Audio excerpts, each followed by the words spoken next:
बिस्मिल्लाहिर्रहमानिर्रहीम। अस्सलाम वालेकुम वीवर्स। आज मैं आपसे शेयर कर रही हूँ चपली कबाब की रेसिपी। तो इसके लिए सबसे पहले हमें जिस कीमे की ज़रूरत है वो चर्बी से पाक होना चाहिए। और इसमें 1 चम्मच नमक हम शामिल करेंगे और इसको अच्छे से मसल लेंगे।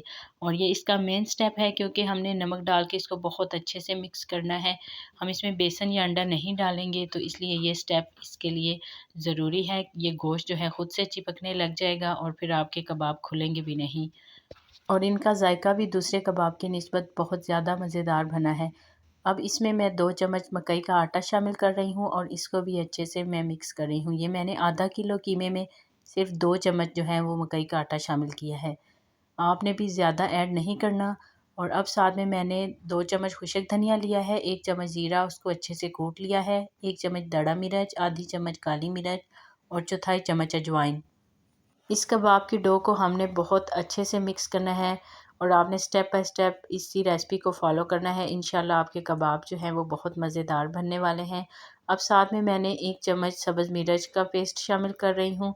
आप इससे ज़्यादा भी यूज़ कर सकते हैं। मिर्च का इस्तेमाल या मसालों का इस्तेमाल अपने टेस्ट के अकॉर्डिंग आप कर सकते हैं। अभी इन चीज़ों को हमने फिर एक दफ़ा बहुत अच्छे से मिक्स कर लेना है। और अगर आप भी इस रेसिपी के अकॉर्डिंग कबाब बनाना चाहते हैं तो उसके लिए ज़रूरी है कि आप जो कीमा यूज़ कर रहे हो उसमें चर्बी वाला गोश्त ना हो। सिर्फ़ गोश्त होना चाहिए, चर्बी बिल्कुल नहीं होनी चाहिए, वरना आपके कबाब नहीं बनेंगे। और अभी हमारा मसाला जो है वो जुड़ना स्टार्ट हो चुका है। और मैंने ये 4 प्याज़ लिए हैं और इनको कश कर लिया है। और अब हम इनको ऐसे ही नहीं शामिल करेंगे, बल्कि इनका पानी जो है वो बहुत अच्छे से निचोड़ लेंगे और एक्स्ट्रा पानी हमने रिमूव कर दिया है। अगर हमने 4 प्याज़ लिए हैं तो आप समझ लें कि ये इनका वेट जो है वो हाफ़ हो जाएगा। और एक्स्ट्रा ये देखें, प्याज बिल्कुल खुश्क हो चुके हैं और इनका पानी आप देख सकते हैं कि कितना ज़्यादा पानी निकल गया है। ये हम शामिल नहीं करेंगे और प्याज जो निचोड़ लिया हमने वो कीमे के अंदर हम शामिल कर लेंगे। और फिर हमने इसको बहुत अच्छे से मिक्स करना है। और आपने ये सही ज़ोर से मिक्स करना है, इनको नरम हाथों से मिक्स नहीं करना, ताकि जो हमारा वो कीमे का और सारा मटेरियल है बहुत अच्छे से मिक्स हो जाए। और 1 अदद टमाटर की मैंने बारीक कटिंग कर ली है और इसमें शामिल किया है। साथ में मैं आधा टमाटर जो है वो इसके अंदर कश करके शामिल करूँगी, क्योंकि हमने कबाब को जूसी सा बनाना है। तो उसके लिए 1 टमाटर बारीक कटिंग करके और हाफ़ टमाटर को मैं इसके अंदर कश करके शामिल करूँगी। और इसी तरह आपने जो मटेरियल है उसको अच्छे से मिक्स करते जाना है। और अगर आपको मेरी ये वीडियो पसंद आ रही है तो प्लीज़ मेरे चैनल को सब्सक्राइब कर दीजिएगा और वीडियो को लाइक कर दीजिएगा।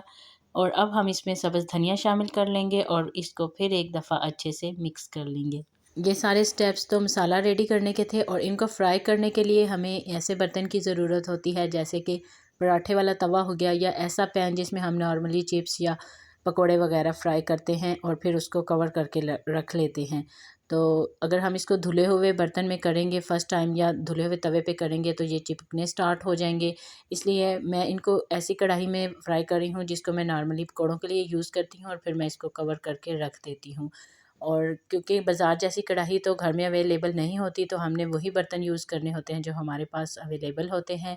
और इसी तरह आपने आराम से कबाब को इसमें डालना है, और फिर जब एक साइड तैयार हो जाए तो उसकी साइड को आपने चेंज कर लेना है और दूसरी साइड पकने पर हम इसको निकाल लेंगे। और ये हमारे बहुत ही मज़ेदार से कबाब तैयार हुए हैं। इनको खाने में भी बहुत मज़ा आया और उम्मीद करती हूँ कि आपको भी ये रेसिपी पसंद आई होगी। दुआओं में याद रखिएगा। अल्लाह हाफ़िज़।